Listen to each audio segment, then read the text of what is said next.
Hello class, no? I'm back, no? Sa last video natin, diniscuss natin yung accounts receivable, no? Yung concept ng classification and the presentation of trade and other receivables. Also, we discussed class yung different approaches sa sales discount, sa pag-compute ng bad debts, no? Yung methods, no, for estimation. Ngayon class, meron na, kumbaga, no, natirang topic na move ng author ng libro ninyo sa ibang chapter. That's why kinat ko yung video kanina. Okay? Kaya nagkaroon ng next video ito kasi per chapter ang discussion natin. So, just to clarify things. Yung topic na ito, sobrang iksi lang. No? Okay. So, ngayon, no, kindly, no, proceed with the chapter, no, for estimation of doubtful accounts. Okay, so estimation of doubtful accounts.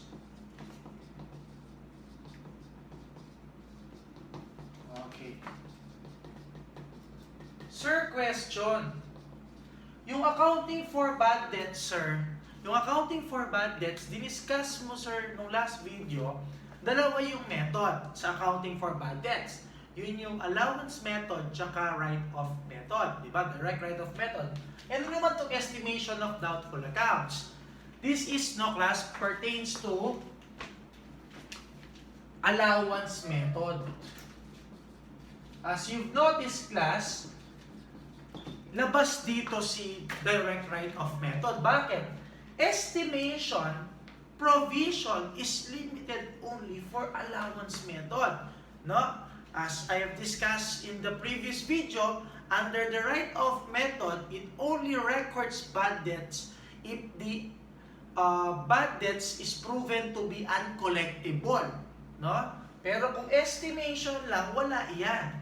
Okay? So, under allowance method tayo, class, ha? Okay. So, let's now discuss according to the learning objectives. So, let's start with number 1. Anong sabi dito, class? Identify the methods of estimating doubtful accounts expense.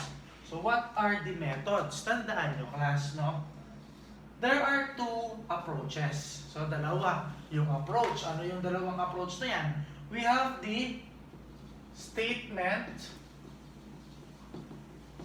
of financial position approach. Okay, class, no? We have the statement of financial position approach and we have the income statement approach. Okay, income statement approach. Okay. So, pag-usapan natin itong dalawang approach na to, class, at yung sub-classification ng statement of financial position. So, referring to the methods, class, referring to the methods, we have number 1. Ano yung una natin, class? Yung aging of receivables, no? Yung aging of accounts receivable, yan ang una mong method, no? Pangalawa, we have the percentage of receivable, okay? Percentage of receivable. Both are under statement of financial position. Bakit? Bakit siya sinabing statement of financial position? Simply because the basis is a balance sheet item. Receivable account. Ngayon, class, may idea ka na kung sa income statement approach naman, paano yun? Definitely based on an income statement account. So, this is percentage of sales. So, tatlo percentage of receivable, percentage of sales, aging. Okay? So, tignan mo yung next learning objectives. Yung tatlong learning objectives dito. Sabi niya, to understand the argument for and against the, yung tatlong methods. Yung argument for and against, no? Sa aging of receivable, percentage of receivable, percentage of sales. Tandaan nyo, class. Tandaan nyo, no? Sa tatlong ito class, yung pinaka-consistent no, sa matching principle is yung percentage of sales. So this is consistent class, no? To matching principle. Ano nga ba kasi yung matching principle mo sa basic accounting class? Pag sinabing matching principle, no?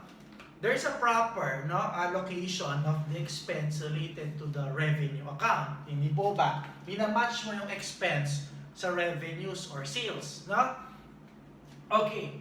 Bakit nasabing consistent to matching principle ito? Kasi class, no, kasi yung expense related siya dun sa computation based on sales. You are computing a certain percentage of bad debts based on sales. So nakamatch siya according to period.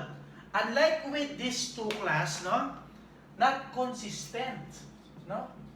Not consistent, no, to or with matching principle. Okay, so not consistent.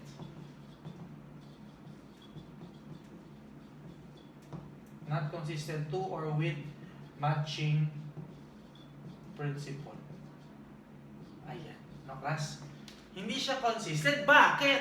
Kasi yung basis nila receivable, no, which no occurred no pwedeng prior years. Yung balance mo ng AR includes also the previous years. In which case you are recognizing expense no with the basis of those previously recorded sales in the past. Kasi ang basis mo real account receivable, cumulative balance of the receivable for this period. That includes previous year sales. So there's no proper matching of the expense and the related sales. Ngayon class, ano naman yung iba pang argument na paggamit ng bawat methods na to class? Alam niyo ba, no? Alam niyo ba class? Sa tatlong ito class ha, ang aging of receivable, yung kumbaga most reliable. So this is the most reliable class, no, basis. Bakit class? Bakit most reliable yung aging of receivable? Kasi class, sa aging natin, no, nagkakaroon kasi class ng classification, no, classification of accounts, no, classification of accounts, whether past due or not past due or not yet due, no? Not yet past due. Okay. The question now is, when is the account no considered to be past due? Kapag class no, it exceeds the maximum payment period or terms. So if the term is 30 days, in excess of the 30-day period, past due na yan. So anong nangyayari sa aging of receivable mo class? Nangyayari kasi sa aging of receivable, the longer no, the age of receivable is, the higher the percentage no allocated. Paano yun sir? Sa aging kasi, ina-allocate mo yung receivable, kinakategorize mo siya ng 0 to 30 days, yung not yet due, tapos 31 to 60 days, 61 to 90 days, 91 to 120, then above 120 days. Kina-classify mo sila. So the longer the age of the receivable, it means the higher the percentage. So if the account is not yet due, wala kang bad debts percentage allocated doon. Okay pa? So, bakit ko nasabing most reliable yung aging of receivable, sir? No, bakit siya naging most reliable? Kasi nga, naka-properly classified. Alin yung past due, alin yung hindi. At obviously, yung mga past due or overdue accounts natin, mas malaki yung chances na hindi yan mababayaran. Yung computation ng bad debts, class, no, tumataas directly proportionate dun sa number of days na past due siya. No, which is more accurate. Okay? Ngayon, class, no? Yung percentage of receivable mo naman, class, no? Kung i-argue natin ito compared with other methods, class, medyo mahirap siya sa part na yung percentage rate, no? Yung percentage. Yung rate class, no? Cannot easily be, no? Cannot easily computed, no? Cannot easily be computed. Bakit? Bakit mahirap yung percentage rate? Kasi class, ang basis mo sa percentage of receivable is the total account receivable balance. Ganun lang siya. So the company, no, is just setting a policy percentage as regards to the bad debts. So limbawa, 5%. Ganun lang siya. Ang hirap i-determine nun. Unlike with the classification of accounts, you have no basis kasi habang tumatagal yung classification or yung age niya, tumataas yung percentage. Okay ba? Class? Dito naman sa percentage of sales mo naman, ang problema kasi dito, class, no? Hindi yung rate. Kasi class, yung rate dito, nagagamitin, yung percentage of sales can be computed based on the bad debts loss, no? In prior years, in the previous years, over total sales class, no, average in prior years. Ganyan siya. So, limbawa, 3 years, no? Total mo yung 3 taon ng bad debts loss mo, itotal mo rin yung 3 taong sales mo at dami yung 3 years. Makakompute mo yung rate niya. Okay? Yun ang problema naman dito, class, kasi sa percentage of sales, it ignores your receivable balance. Okay? So, pwede kasing maging yung excessive, pwede rin yung maging inadequate. So, pwedeng sobra, pwedeng kulang. Di ba? So, if it happens to be excessive or inadequate class, this must be corrected using the percentage of accounts receivable. It's based on the aging of receivable. No? If it happens na excessive or inadequate. Okay? So now, no? That's how we differentiate and argue those receivables. So kung tatanungin nyo, class, alin magandang method dito? Case-to-case basis kasi yan. Depende sa negosyo. May disadvantages itong aging. Mahirap gawin yung aging of receivable if you have large, no, number of customers. Yung voluminous yung transactions mo, napaka matrabaho na ito, class. Ito, it is a more simplified approach. Okay? Ito naman, iba naman ang basis, but consistent with matching principle.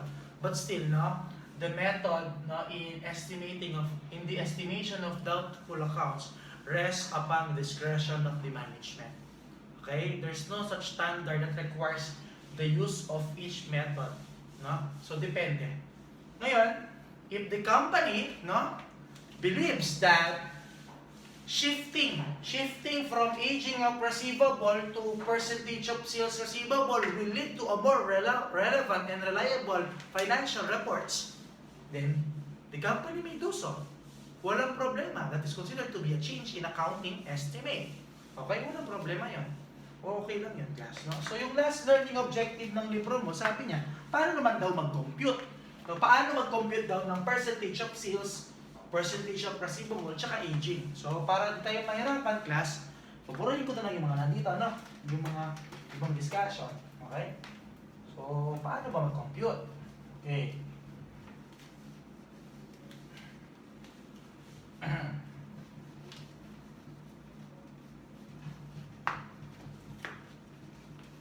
Okay, simplihan lang natin, class, no? Simplihan lang natin.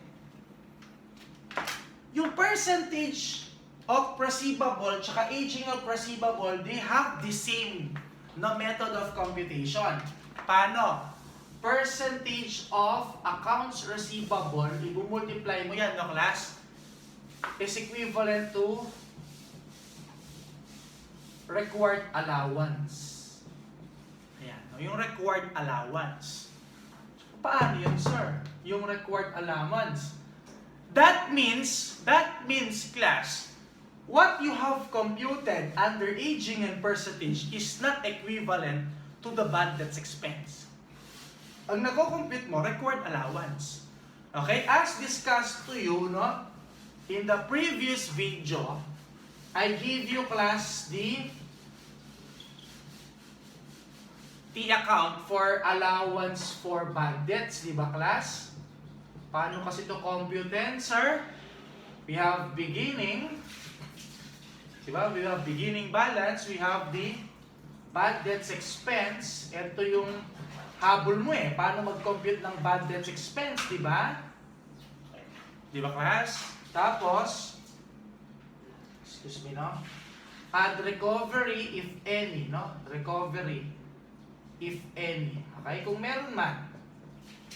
Okay? Add recovery less write-off. Diba? Ending. Okay? O, makinig class. Yung nako-compute mo sa aging of receivable or percentage of receivable, that is your ending required allowance. Ibig sabihin, mag-squeeze ka pa para ma-compute mo tong bad debts expense. So, ibig sabihin, yung ending mo, halimbawa, 1 million, kung may write-off, i-add mo yon. And then, i-less mo yung recovery tsaka beginning. But to simplify our discussion, class, to compute for bad debts expense, no, madalang kasing may write-off tsaka recovery. Normally, the computation is just the difference between ending tsaka yung beginning. So, you just have to consider the beginning balance of the allowance for bad debts. But in this formula, just in case na complicated yung problem, given na lahat ng possible items affecting allowance for bad debts. So yung bad debts expense, hindi siya basta-basta nakukuha. What you have computed under aging and percentage of receivable is the required allowance. You have to consider other items. Okay?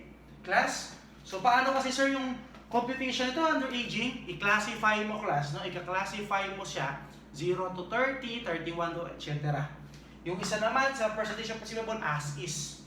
Ngayon class, yung percentage of sales, ito pinakamadali. Bakit? Percentage times total sales. Ayan, no? Total sales or credit sales. Ayan, ganyan lang siya class. Yung mako-compute mo dito, no? Yung mako-compute mo dito, class. O yung mako-compute mo dito, yun na yung bad debts expense mo, class. Or simply, bad debts. Yan ang pinagkaiba nila. Sir, bakit po doon required allowance? Kasi ang basis mo sa pinag-computan mo ng rate, AR. So, yung mako-compute mo is a balance sheet account also. Ending allowance for bad debts. Ito kasi ang basis niya, income, definitely, ang result will be an income statement account in the form of expense. Bad debts siya nun.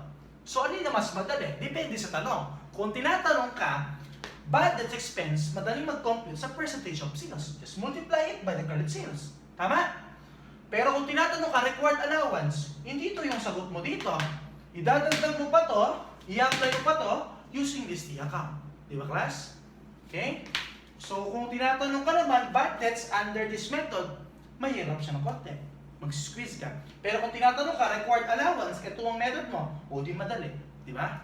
So, they have differences, no class? Okay. So,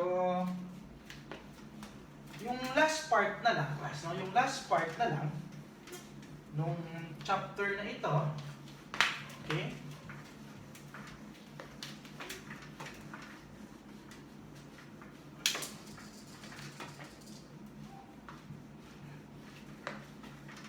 Class, ha?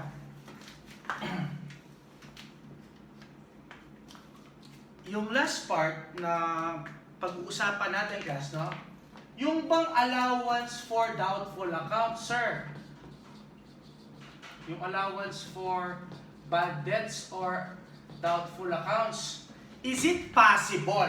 Is it possible to have? Is it possible to have debit balance? Ayan, no? Kung sa bank drafts nga may overdraft due to excessive withdrawals or issuance of checks. Kung sa AR nga may credit balance ang customer instead of debit balance due to overpayment or returns and discounts. Dito kaya pwede na magkaroon siya ng debit balance. Di ba ang normal balance ito dito, class? Ito ang normal balance, di ba? Credit. Okay? Is it possible to have an ending, let's say, no, debit balance? Ayan, no, debit balance. Pwede ba yan? Yes. For what reason? Dahil yan sa excessive write-off. Diba yung write-off natin, nasa debit side siya, it decreases your allowance for bad debts account because of the write-off. So in that case, magkakaroon siya ng debit balance doon. Anong effect? Yung following year niyan, class, so next year, no, yung subsequent year niya, class, yung subsequent year niya, kung sakaling magko-compute ka, class, ng bad debts dito under the percentage of receivable, ang mangyayari, i-add mo to, no? Idadagdag mo siya para ma-compute mo yung required allowance. Okay, class? So that would be for your estimation of doubtful accounts. So tatandaan mo lang dito yung tatlong methods, no, class? Dalawa under balance sheet approach or in statement of financial position approach. The other one is percentage of sales. Okay? Yung aging tsaka percentage of receivable, ang nako-compute nila required allowance. Yung percentage of sales na nako-compute niya, the bad debts expense. So may difference yung tatlo yun. Class, no? So that's all, class, for today, no? Magsiingat kayo. God bless us all.